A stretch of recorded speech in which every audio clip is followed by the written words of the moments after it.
ഇന്ന് തന്നെ ഡൗൺലോഡ് ചെയ്യൂ. കാണൂ നിങ്ങളുടെ ഫേവറേറ്റ് ഷോസ്. പോലീസുകാരുടെ മുഴുവൻ ഉറക്കം കെടുത്തിട്ടായാലും അവനെ ഇന്ന് പൊക്കിയിരിക്കും. ഇത് ചന്ദ്രബോസാണോ പറയുന്നേ? ഇന്ന് നമ്മുടെ കൈ കിട്ടുമോനെ ആ വിഷ്ണുവിനെ? ജീപ്പ് ഇറങ്ങി എന്റെ പിന്നാലെ വന്നോളാം. 3-4 പോലീസുകാരെ വിളിച്ചോ. ഇപ്പോ കണ്ടു ബോധ്യപ്പെടുകയും ചെയ്തു. ശരദാമ്മേ, ഇനി വന്ന കാര്യം പറയാം. തൃപ്തി മസാല എന്ന പേരിൽ സാർ ഒരു മസാല കൂട്ട് പുറത്തിറക്കിയിട്ടുണ്ട്. അതിന്റെ ലോഞ്ചിങ്ങിന്റെ ഭാഗമായി ഒരു ഫുഡ് കോമ്പറ്റീഷൻ നടത്തുന്നുണ്ട്. മക്കളുമായിട്ട് ശാരദാമ്മ അതിൽ പങ്കെടുക്കണം.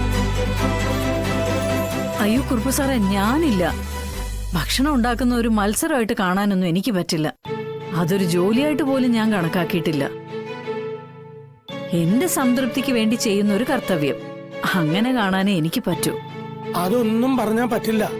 എനിക്കറിയാം ശാരദാമ്മ ഇതേ പറയൂന്ന്. അത് ഞാൻ സാബു സാറിനോട് പറയുകയും ചെയ്തല്ലോ. ഇപ്രാവശ്യത്തെ പ്രൈസ് മണിയും കൂട്ടിയിട്ടുണ്ട്.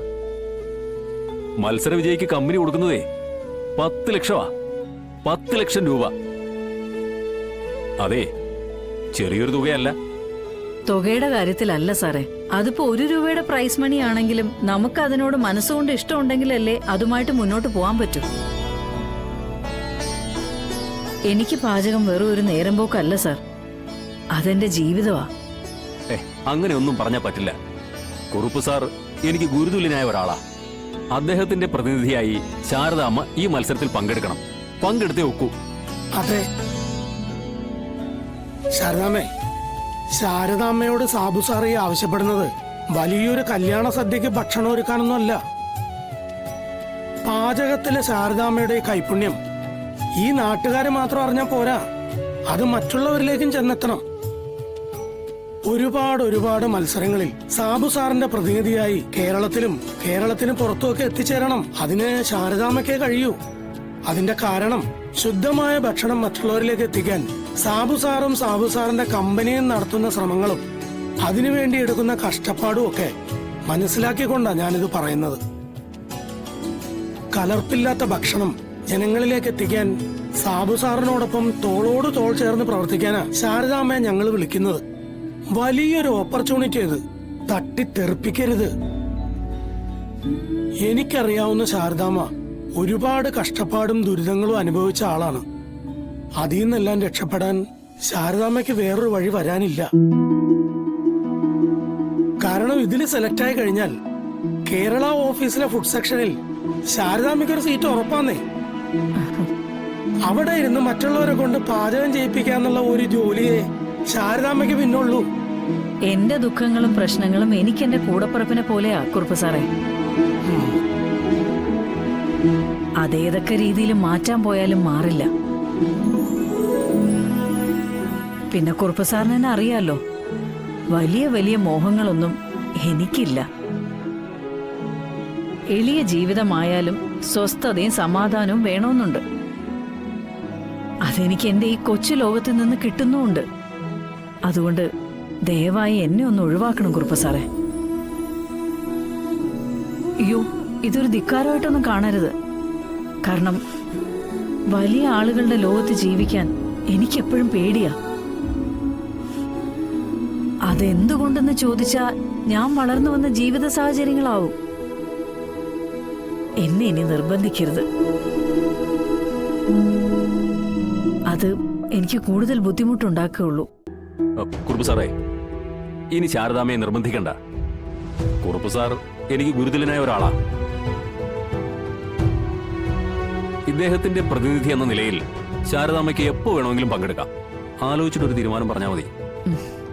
നമ്മളെ തേടി വരുന്ന ഭാഗ്യം തട്ടിത്തെറിപ്പിക്കരുത് എന്നൊരു അപേക്ഷ എനിക്കുണ്ട്. ഇനിയെല്ലാം ശാരദാമ്മയുടെ ഇഷ്ടം. എന്നാ ഞങ്ങൾ ഇറങ്ങട്ടെ.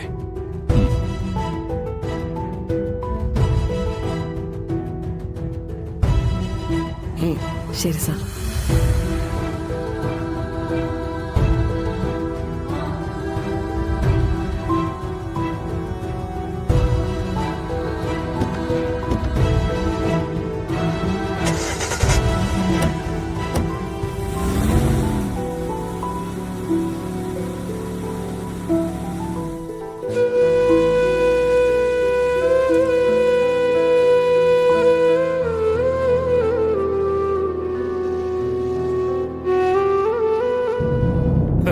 എത്ര കാലം അവനിങ്ങനെ മാളത്തിൽ ഒളിച്ചിരിക്കാൻ പറ്റൂടോ?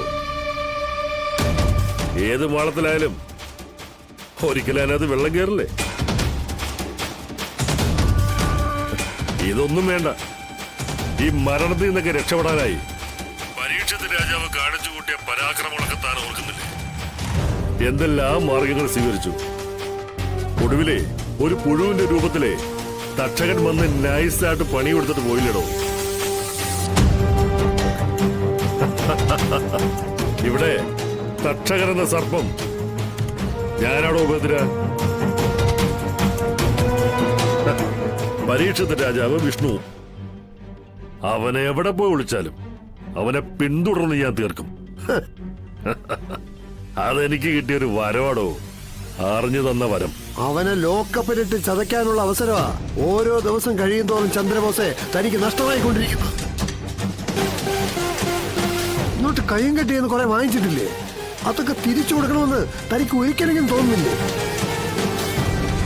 ഇനി ഇങ്ങനൊരു അവസരം തനിക്ക് കിട്ടിയെന്ന് വരില്ല.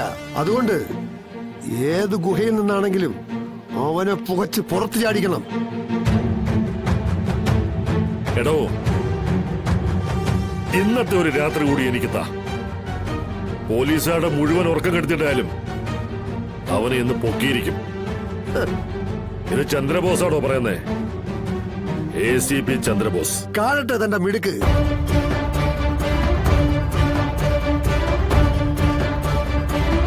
സർ,